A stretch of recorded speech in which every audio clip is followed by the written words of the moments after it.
Have you ever wondered what it would be like to live completely alone, surrounded only by the wind and the vastness of a land that seems to have forgotten you exist?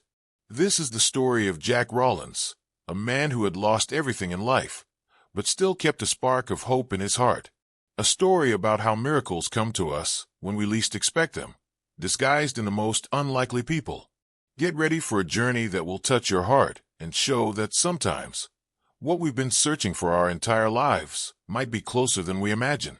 But before we begin, leave a like, subscribe to the channel, and tell us where you're listening from. The sun was still fighting against the shadows of dawn when Jack Rawlins stepped out of his weathered wooden house, located in the heart of Montana's remote Clearwater Valley. At 52, his face bore the deep lines carved by years of solitude and the harsh mountain weather.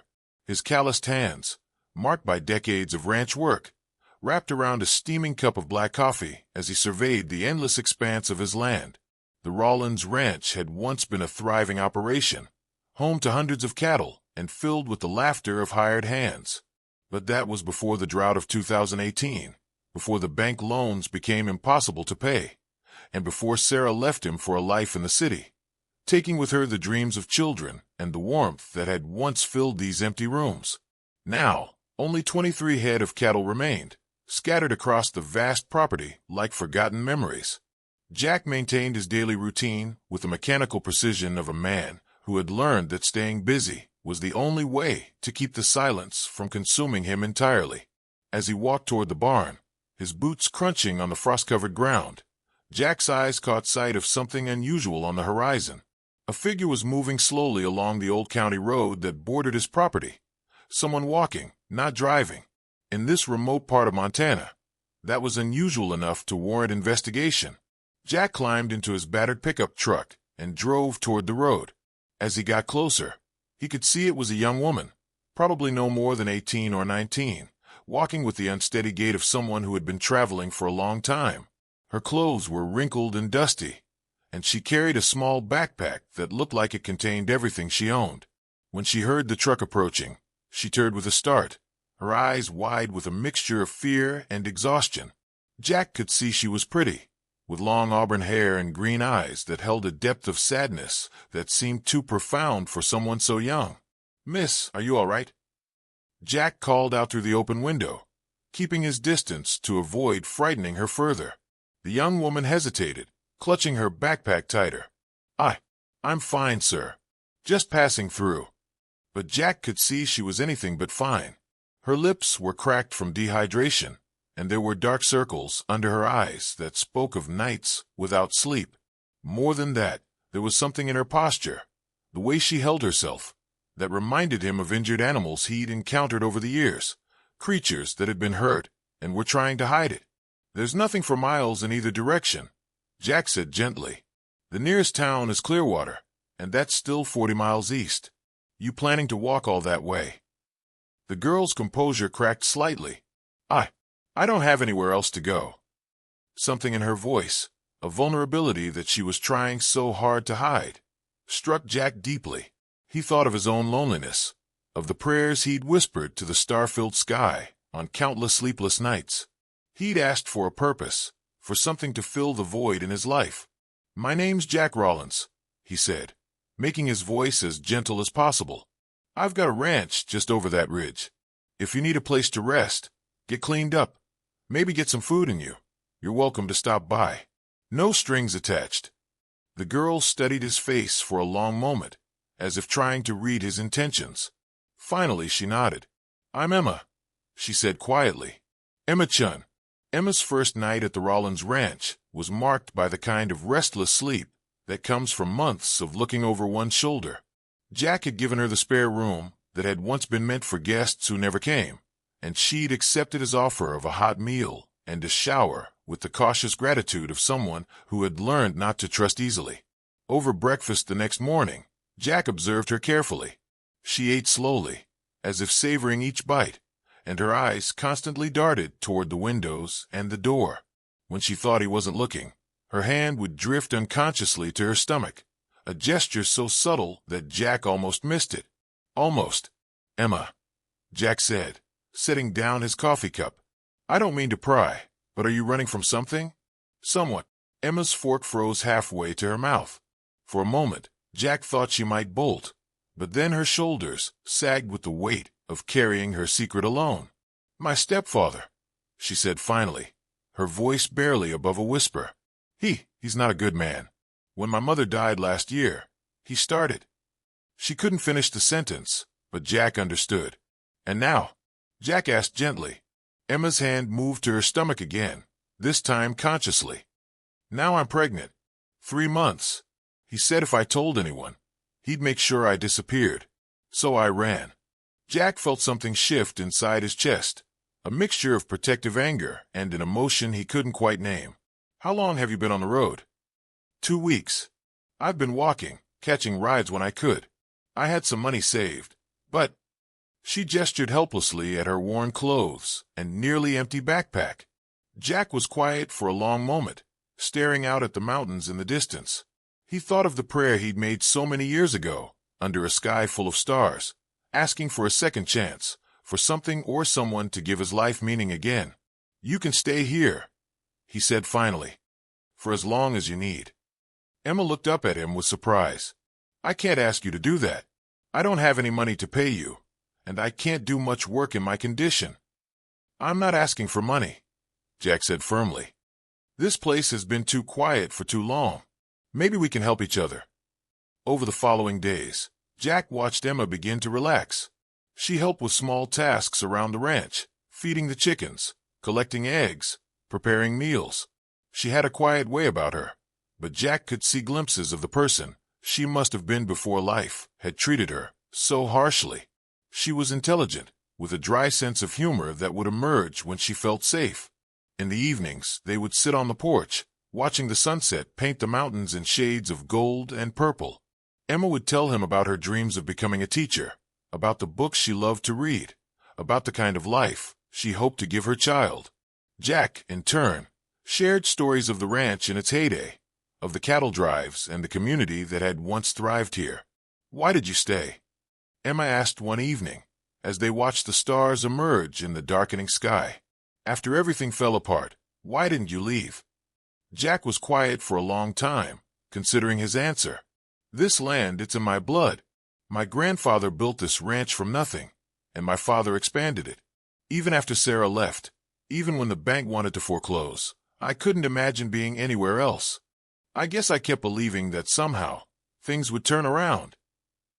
And now? Emma asked. Jack looked at her, this young woman who had appeared in his life like an answer to a prayer he'd almost forgotten he'd made. Now I think maybe they have. By the time Emma had been at the ranch for 6 weeks, Jack had grown accustomed to her presence in ways that surprised him. The house felt less empty with her quiet movements, the soft sound of her humming while she worked in the kitchen, the way she would curl up in the old leather chair by the fireplace each evening with a book from his dusty collection. Emma's pregnancy was beginning to show now, and Jack found himself thinking about preparations he hadn't considered in years.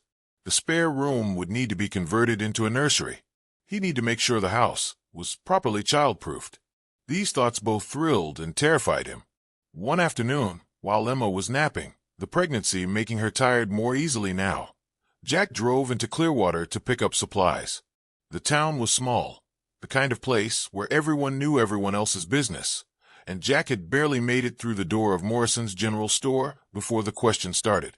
Jack Rawlins, as I live and breathe, called out Maggie Morrison from behind the counter. Haven't seen you in town for weeks. Heard you've got company out at the ranch. Jack had expected this. In a town of fewer than 800 people, news traveled fast. Just helping out a young woman who needed a place to stay, he said casually, loading his cart with groceries. Maggie said, clearly not satisfied with such a simple explanation. Pretty little thing, from what I hear. Pregnant, too. Jack's jaw tightened. She's been through a rough time, Maggie. I'd appreciate it if people didn't make it harder for her. Oh, I'm not judging, Jack. Lord knows we all need help sometimes. Just wondering if you know what you're getting yourself into. Young woman like that, with a baby on the way, that's a big responsibility. Jack paid for his groceries without responding, but Maggie's words followed him home.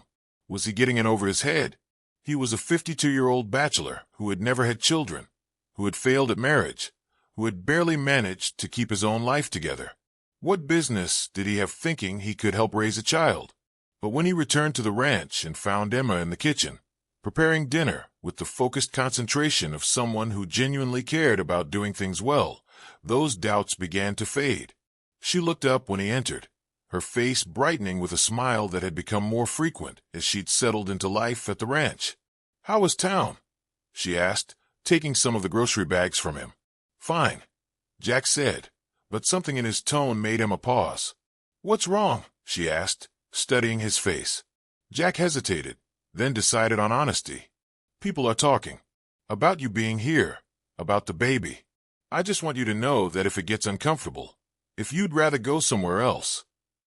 Emma's face went pale. "Do you want me to leave?" "No," Jack said quickly, surprised by the vehemence in his own voice. "No, that's not what I meant. I want you to be happy, Emma. You and the baby. If staying here isn't what's best for you." Emma set down the grocery bag and turned to face him fully. "Jack, for the first time in my life, I feel safe. I feel like I have a home. If you'll have us, I want to stay. I want to raise my baby here." Jack felt something tight in his chest loosen. "Then that's what we'll do." But their peaceful existence was about to be shattered. The next morning, Jack was repairing a section of fence when he saw a black sedan coming up the ranch road, moving fast and kicking up a cloud of dust. Through the kitchen window, he could see Emma freeze at the sight of the approaching car. The sedan pulled up to the house, and a man got out tall, heavy-set, with the kind of presence that filled a room before he even entered it. Jack recognized the type immediately. Someone used to getting his way through intimidation.